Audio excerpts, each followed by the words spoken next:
Bom, vamos voltando então.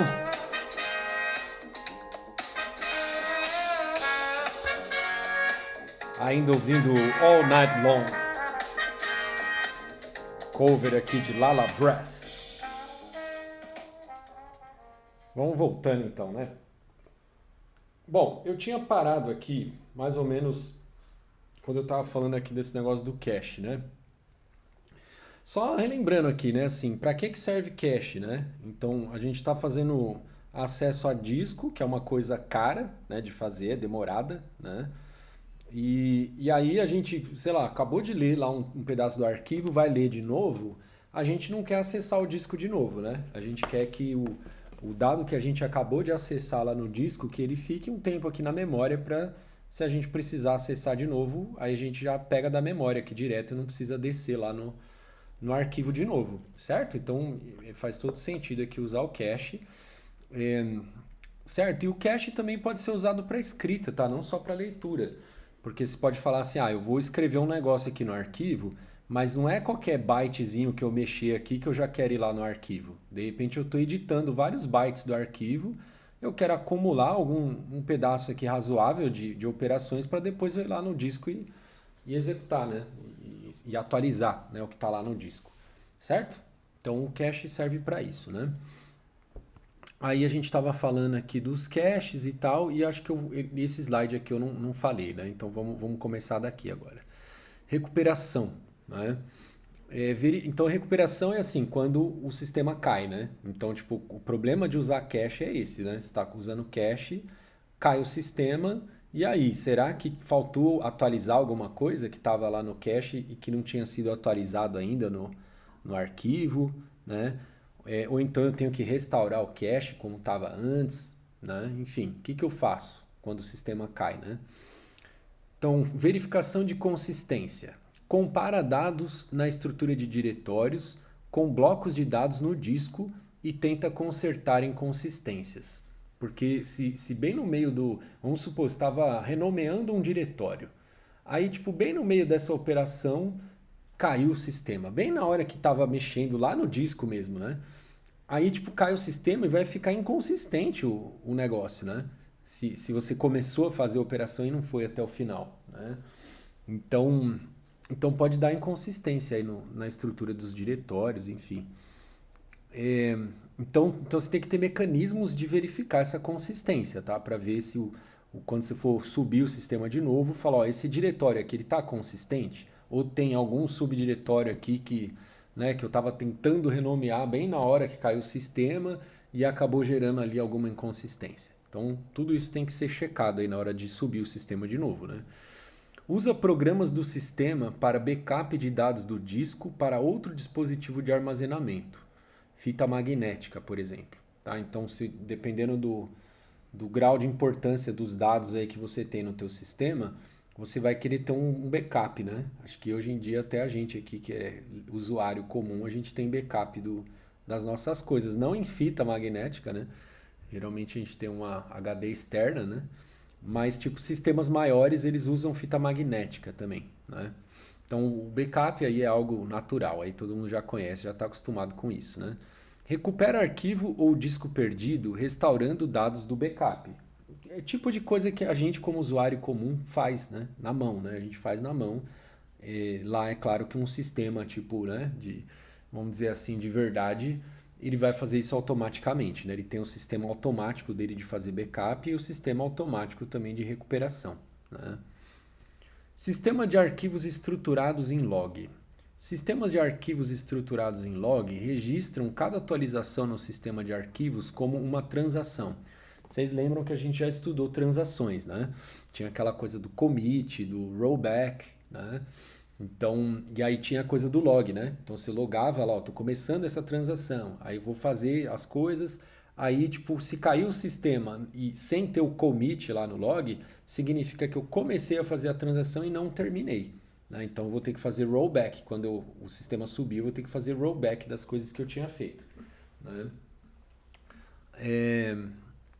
Todas as transações são gravadas em um log.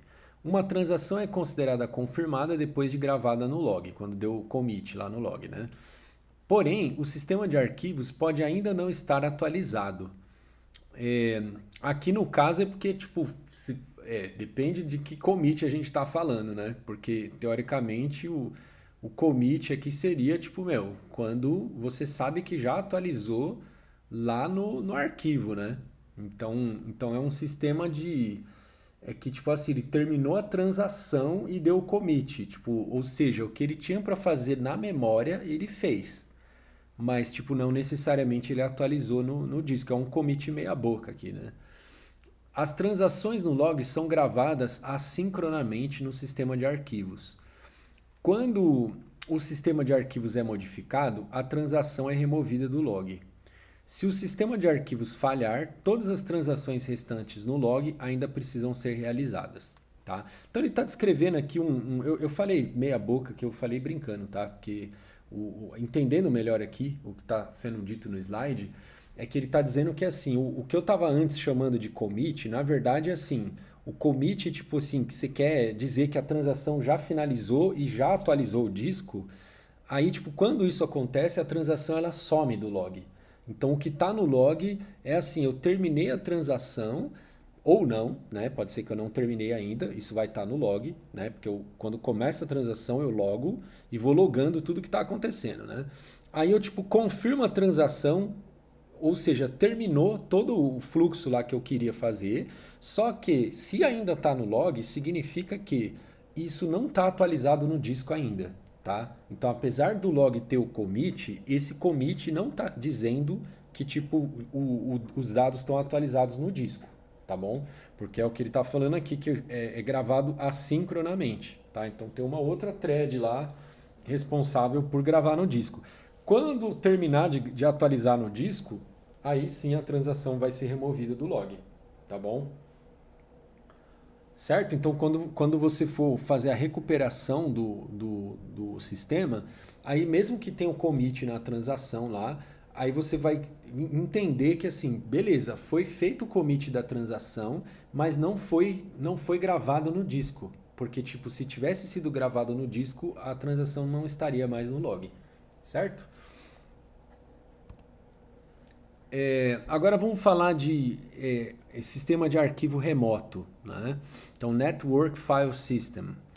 É uma implementação e uma especificação de um sistema de software para acessar arquivos remotos pelas LANs ou pelas WANs.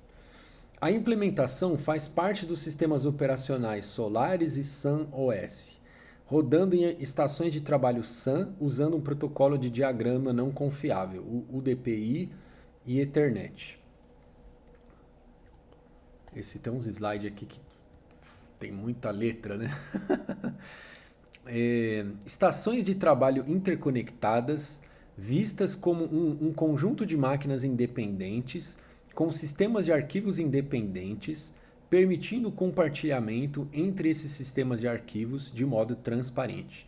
Então, ou seja, você está num ambiente onde você tem um monte de máquina, cada máquina com o teu sistema operacional, com o teu sistema de arquivos, e aí você quer acessar isso tipo de forma transparente para você. Você fala, não, eu quero entrar no diretório, olhar os arquivos que estão lá, copiar um arquivo desse diretório para esse outro, de forma transparente. Você não quer saber, tipo, não, esse arquivo aqui eu estou pegando da máquina tal que tem esse sistema de arquivos aqui. E aí eu vou transferir para outra máquina, para o diretório que está na outra máquina tal, que tem outro sistema de arquivos, né? Você não quer saber isso. Você quer olhar isso tudo como se fosse uma coisa só, tá? Então esse é o objetivo do NFS, tá? O diretório montado, um diretório remoto é montado sobre um diretório dos sistemas de arquivo local, tá? Então, tipo, no teu arquivo local, deixa eu até ir pro desenho aqui, ó. Imagina que esse aqui é a tua estrutura local, né? Aí você fala, eu quero acessar a máquina S1 aqui, né? Aí lá eu vou montar isso aqui, ó, em cima da minha, né? Então, tipo, depois que eu montei, eu estou enxergando agora esse diretório que antes era só o meu diretório local, eu montei em cima dele o diretório remoto, né? Então esse xadrezinho aqui está indicando que depois que montou, eu não enxergo mais o diretório que eu estava enxergando antes aqui. Eu montei em cima dele aqui um diretório remoto. Então daqui para baixo é a estrutura que estava lá no outro sistema de arquivo de outra máquina, de outro lugar, que eu montei em cima do meu. E aí eu passo a enxergar isso aqui, ó, como se fosse o meu diretório local, entendeu? Para mim é transparente. Da mesma forma que eu navego aqui dentro do meu diretório local, dos meus diretórios locais, né? Eu vou entrando aqui, aí eu quero desço para cá, desço para lá, volto, tal, com a mesma facilidade que eu vou descendo para cá, quando na verdade esse diretório não é local, ele é remoto, ele está sendo meio que mapeado na minha máquina, né? Então eu estou acessando ele localmente, como, quer dizer, eu estou acessando remotamente, mas eu enxergo como se fosse local, tá bom? E aí depois eu posso montar de novo outra coisa por cima, né? Então aqui no S2 eu tipo depois eu falei, ah não, agora eu vou montar outro diretório aqui em cima, né? Montei, tá? Aí aí só que tipo, fazendo isso eu não tô apagando nada, né? Tipo, eu só tava enxergando as coisas desse jeito, agora eu tô enxergando desse jeito aqui, tá bom? Não é que eu apaguei o diretório aqui da máquina lá da máquina que tem esses diretórios aqui fisicamente, certo? O diretório montado aparece com uma sub-árvore integral do sistema de arquivos local, como uma, né? Então, o diretório montado aparece como uma sub-árvore integral do sistema de arquivos local, substituindo a sub-árvore descendo do diretório local. É substituindo, não é apagando, tá? De novo, tá? Então, antes eu tinha um diretório local aqui, eu montei alguma coisa por cima dele, eu deixei de enxergar o que está aqui para baixo, tá? Mas não apaguei nada, eu só montei outra coisa por cima. Depois, quando eu desmontar, vai voltar a estrutura local que tinha antes, tá? É só uma forma de enxergar as coisas. Especificação do diretório remoto para operação mount não é transparente. Então, tipo, na hora de montar, você vai ter que dizer qual é o host do diretório remoto que você vai montar, tá bom? Então, isso não é transparente. Arquivos no diretório remoto podem então ser acessados de modo transparente, tá? Então, no começo, ali, na hora de fazer o mount, ainda não está transparente. Você precisa falar, ó, eu quero montar o diretório tal que está no servidor tal. Aí, uma vez que você montou, aí sim a coisa fica transparente. Sujeito à verificação de direitos de acesso. Potencialmente, qualquer sistema de arquivos ou diretório dentro de um sistema de arquivos pode ser montado remotamente em cima de qualquer diretório local, tá bom? Então, você pode fazer isso de qualquer jeito, desde que você esteja respeitando os direitos de acesso, tá? Então, tipo, você vai fazer um acesso remoto, o servidor remoto lá vai verificar se você tem permissão para acessar o diretório que você está acessando e com a permissão que você quer, né? Tipo, se você só quer ler, você tem que ter permissão de leitura. Se você quer editar, você vai ter que ter permissão para editar, certo?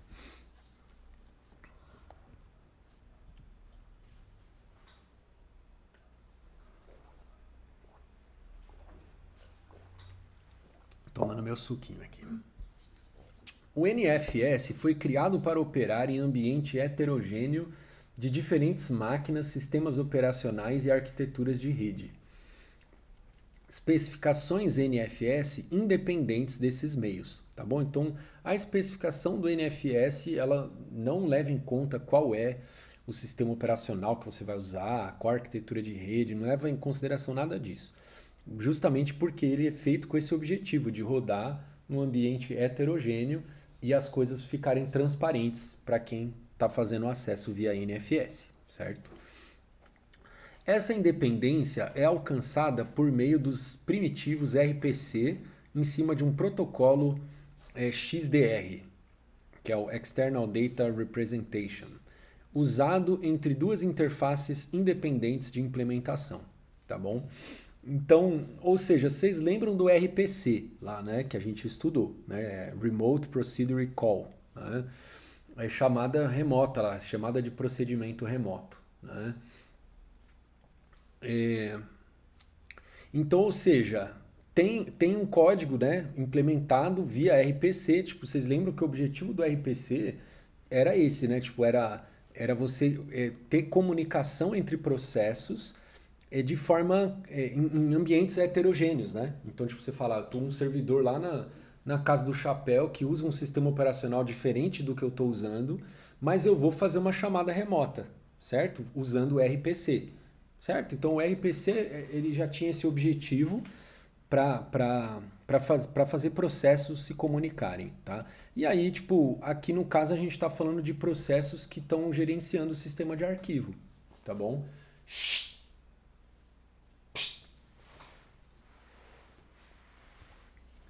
Beleza. Montagem em cascata, né? Aqui assim, né? Uma vez, ó, tipo, se eu tenho. é, tipo, se eu montar. Cadê? Deixa eu olhar isso aqui direito. Ó. É assim, né? Ó. Então, originalmente, eu tava falando aqui das coisas, né? Como se eu tivesse montado, mas na verdade o exemplo aqui era outra coisa, né? O exemplo aqui é assim, ó. Esse aqui é o meu diretório local, o U, né? O SU é um sistema de arquivo remoto, o S2 é outro sistema de arquivo remoto, tá? O U é o meu local aqui. Aí, tipo, eu vou montar o S1 em cima do local. Aí, como vai ficar? Ele vai ficar com essa cara aqui para baixo, certo? Ó, então, vamos ver aqui, ó. Ficou com essa cara aqui para baixo, né? O, o xadrez e o listradinho, certo? Aí, depois que eu montei, então, o S1, eu montei esse diretório aqui, né, shared, em cima do local, né? Aí, essa parte de baixo ficou igual aqui. Aí eu vou montar agora esse outro diretório 2 aqui em cima do diretório 1, né? Tá? Então eu tô enxergando uma coisa que na verdade não existe em lugar nenhum, né? Que eu estou enxergando um pedaço do meu diretório local, mais um pedaço de um diretório de uma máquina com um pedaço de um diretório de uma outra máquina, né? Eu tô falando máquina assim, é de outra estrutura lá de diretórios, né? Certo? Então dá para fazer montagem em cascata. Montou um negócio, depois em cima do que você montou, você pode escolher algum subdiretório e montar outra coisa em cima. Protocolo de montagem do NFS. Estabelece conexão lógica inicial entre servidor e cliente. Operação mount inclui nome do diretório remoto a ser montado e nome da máquina servidora que o armazena. São as coisas que eu preciso dizer lá para poder montar, né? Eu preciso dizer em que máquina que está e qual é o diretório que eu quero. Requisição do mount é mapeada na RPC correspondente e encaminhada para o servidor de mount executando na máquina servidora. Isso aqui, disso aqui, acho que vocês conseguem deduzir isso aqui, certo? Vocês sabendo que tipo, usa RPC, vocês sabem que o caminho é esse aqui, né? Tipo, vai fazer a requisição, aí ela vai virar uma chamada de RPC, que vai chegar lá no servidor, né? A requisição de mount, né? Enfim. Lista de exportação. Especifica sistemas de arquivos locais que o servidor exporta para montagem junto com os nomes das máquinas que têm permissão para montá-los. Né? Então, cada servidor que deixa disponível lá quais são os diretórios que ele vai permitir que outras máquinas acessem. E também vai dizer quais máquinas que ele permite. Tá? Então, ele vai falar, ó, esse diretório aqui eu não vou compartilhar na rede. Esse outro aqui eu vou compartilhar, mas só com o servidor tal, o servidor do chefe. Esse outro diretório eu vou compartilhar na rede e pode ser qualquer servidor aqui. É um diretório que só tem coisa de leitura lá, nada importante, nada confidencial. Então, quem acessar aí pode acessar. Certo? Seguindo uma requisição de mount de acordo com sua lista de exportação, o servidor retorna um descritor de arquivo, uma chave para outros acessos. Tá? Então, uma vez que foi feita a requisição de mount, ele vai devolver uma chave dizendo, ó, beleza, você pode acessar, tá bom? E aí vai ter o descritor de arquivo, né? Ó, o que tem nesse diretório aqui são esses arquivos aqui, esse aqui tem tantos bytes, a data de criação foi essa, tá? Então ele devolve um descritor de arquivo.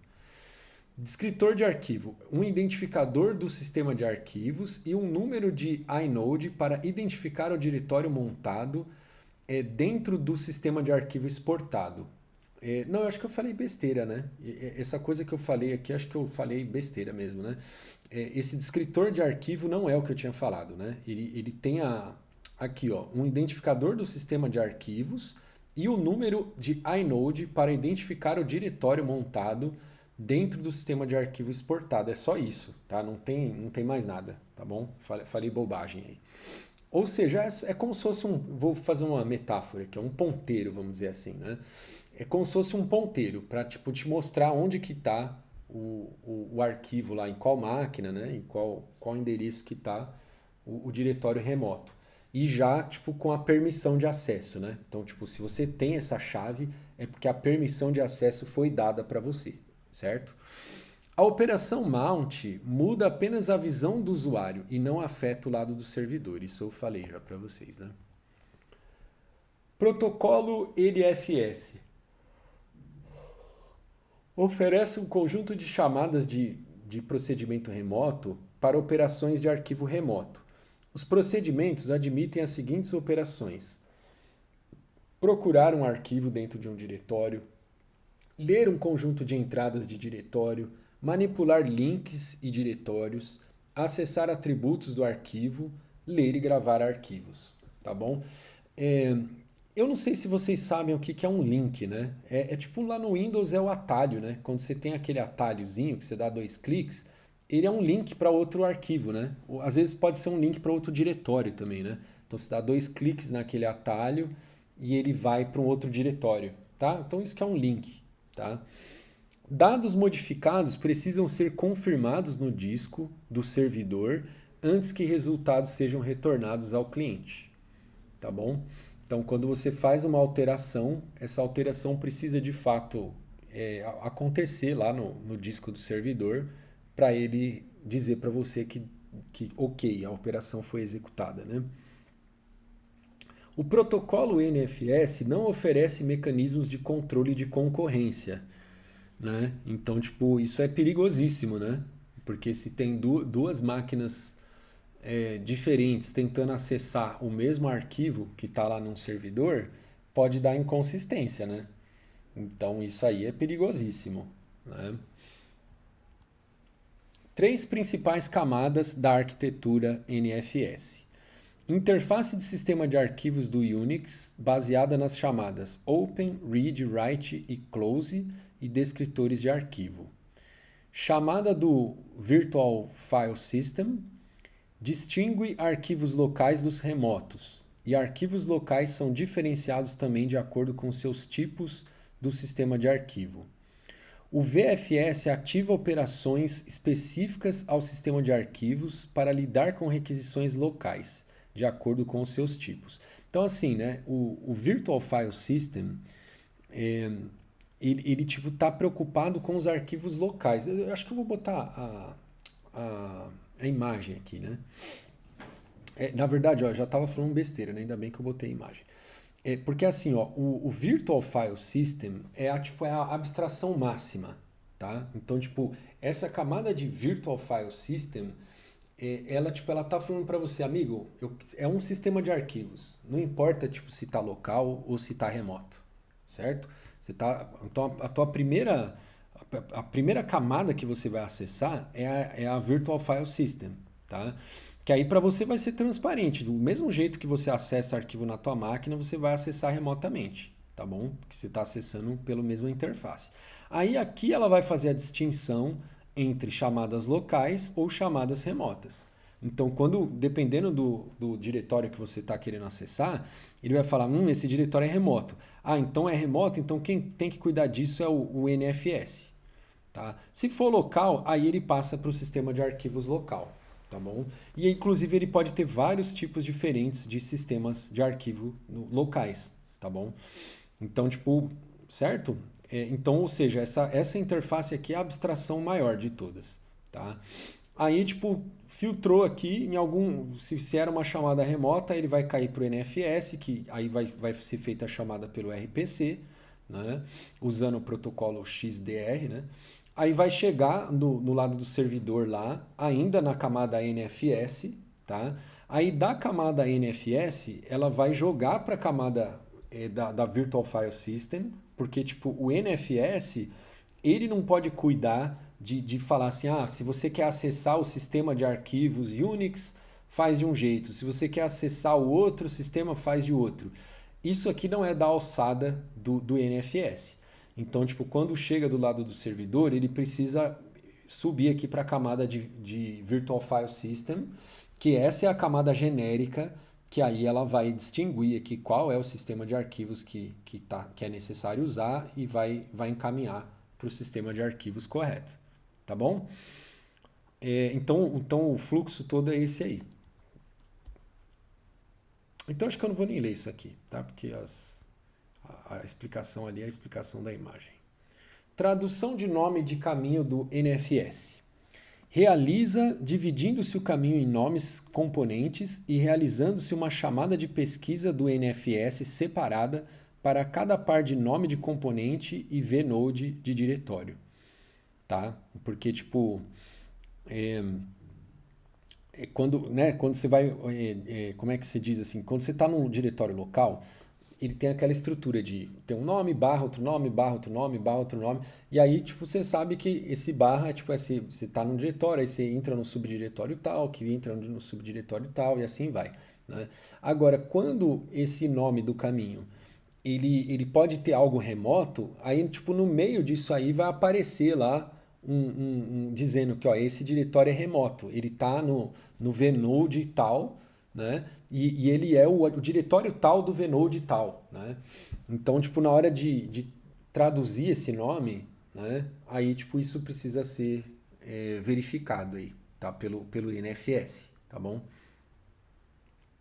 E aí, tipo, eu não sei os nomes dessas coisas, né? Quando você tem essa string separada por barras aí, cada trecho dela é um diretório. E cada segmento dela pode estar numa máquina diferente, certo? Você fala, né? Por isso que o NFS vai ter que olhar cada pedacinho, cada barra que você colocar, ele vai ver, o próximo subdiretório, ele está em qual servidor, né? Para tornar a pesquisa mais rápida, um cache de pesquisa do nome do diretório no cliente mantém os vnodes para nomes de diretórios remotos, tá bom? Porque, tipo, a princípio, né, quando você faz o acesso, você tá falando que você quer encontrar um diretório tal na máquina tal, e às vezes você não sabe se isso existe ou não. Então você vai gastar aí vai ter que mandar mensagem na rede, enfim, para tentar encontrar esse diretório que você quer. E, e aí, uma vez que você já fez isso, aí, tipo, das próximas vezes, você sabe que esse endereço é válido, então ele já vai estar lá no cache, tá bom? Dizendo certinho qual é o servidor e qual é o diretório do servidor que está sendo acessado ali, né? Operações remotas no NFS. Correspondência quase 1 para 1 entre chamadas de sistema regulares do Unix e as RPCs do protocolo NFS, exceto quando é para abrir e para fechar arquivo.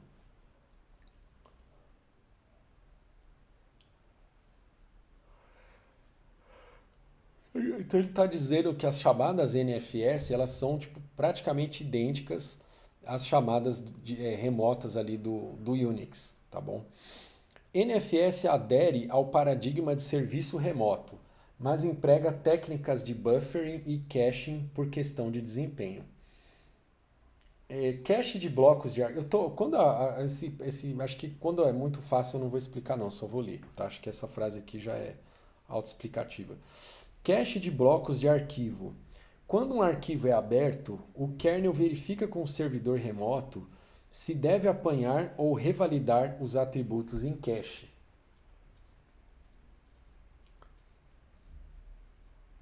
Tá? Então eu tenho um cache aqui local de um acesso remoto que eu fiz. E aí, como eu vou acessar de novo, eu falo, eu vou pegar do meu cache. Só que aí eu preciso saber, o meu cache está atualizado, né? Tipo, então, vamos supor que eu estou fazendo leitura, né? Então eu li um arquivo, aí agora está aqui no meu cache local, aí eu quero ler de novo. Aí eu falo, eu não vou lá no servidor de novo, eu vou ler aqui o meu cache local. Só que e se outro servidor tiver, uma outra máquina, né? Tiver acessado aquele servidor e tiver alterado o arquivo? Aí o meu cache está desatualizado, né? Então, tipo, ou seja, o cache ele não elimina a necessidade da gente se comunicar com aquele servidor, pelo menos para ver se o cache que a gente tem está válido ou não, tá bom? Então, ou seja, o desempenho acaba ficando mais lento aí, não tem jeito. Blocos de arquivo em cache são usados apenas se os atributos em cache correspondentes estiverem atualizados, né? Óbvio. Cache de atributo de arquivo. O cache de atributo é atualizado sempre que novos atributos chegam ao servidor, tá? Então você fala, eu tenho os atributos do arquivo lá, data de criação, tamanho, essas coisas todas, as permissões, extensão do arquivo, enfim. E aí, a mesma coisa, tipo, eu vou fazer um cache disso, então toda vez que eu localmente, né, eu queria saber um atributo do arquivo, de um arquivo remoto. Mas se eu já tenho isso no cache, eu não precisaria ir lá no servidor, bastaria olhar do cache. Só que eu sempre vou ter esse problema. Será que o meu cache está atualizado? Né? Então, ou seja, um acesso remoto eu tenho que fazer, pelo menos para verificar se o meu cache está atualizado. Clientes não liberam blocos de escrita adiada até que o servidor confirme que os dados foram gravados em disco. A escrita adiada é aquilo que eu tinha falado para vocês, né? Às vezes eu estou alterando o arquivo, mas eu alterei 1 byte só. Eu não vou, tipo, lá no arquivo fazer isso. Eu vou esperar acumular um pouco mais de alterações para eu, de fato, ir lá no arquivo e alterar, tá bom? Então isso vale tanto para o teu disco local como também para acesso remoto, tá? A lógica é a mesma, né? E no acesso remoto ainda é mais lento, né? Do que acessar o teu disco. Depende, vai, depende. Acho que depende do teu disco e depende da tua rede, né? Mas eu acredito que tende a ser muito mais lento acessar a rede do que acessar o teu próprio disco. Então, ou seja, a necessidade de fazer essas escritas adiadas é ainda maior, né? E aí tem que ficar esperto, né, para tipo, para você não liberar o bloco de escrita antes de confirmar que a escrita foi de fato feita lá no disco, tá bom? Beleza, pessoal, acabou rápido. Achei que tava correndo aqui, achei que ia demorar mais, mas acabou rápido. Então é isso, pessoal. Abraços aí, bom final de semana para vocês. Tchau, tchau.